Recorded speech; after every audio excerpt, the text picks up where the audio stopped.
Яг өчигдрийн нөхд та бүхний хэвлэл мэдээлэлээр гарсантай холбоотой дээр бол биднэрт нэг хоёр төрлийн ямар нэгэн тийм хуулийн зөрчил байхгүй. Өөрөөр хэлбэл энэ мэдээлэл нь хуулийн хүрээнд буюу Улсын хурлын сонгуулийн тухай хуулийн 2015-ыг та бүхэн харах ёстой. Тэгээ энэгээр цахимаар ирсэн мэдээлэл учраас бид нар хууль бус мэдээлэл биш. Нөгөө талдаа ардчилсан нам иргэдийн одоо энэ хувийн мэдээллийг өөрснөө задруулсан ийм одоо зөрчил юм уу сөрөг зүйл бол байхгүй. Гол нь иргэд өөрснөө орж үзчихэд өөрснийхөө мэдээллийг өөрснөө сошиал сүлжээгээр дамжуулаад ил болгосонтой холбоотойгоор бид нар бол зохицуулт хийсэн байна.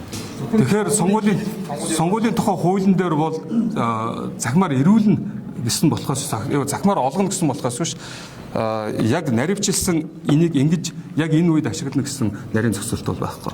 Тийм учраас улс төрийн намын хувьд нөгөө намын гишүүчийн өөрснөө иргэд сонгогч учраас бид нар сонгогчдын мэдээллийг яг одоо сонгогчийн бүртгэл давхцахгүй байх тэр утгаар нь өөрийнхөө мэдээллийг баталгаажуулах байдлаар хийсэн. Та бүхэн санаж байгаа бол ер нь сонгуул болгоноор иргэд өөрснөө санал өгөх хаягаа одоо шалгахад зориулаад яг регистрийн дугаараа оруулаад өөрийнхөө мэдээллийг хардаг тэр шийдлийг сонгуулийн ерөнхий орооноос бас хийдэг ийм зохицуулт байгаа. Яг тэр аргачлал системд дагуу одоо ан цагийн сайт дээр байршуулсан байгаа.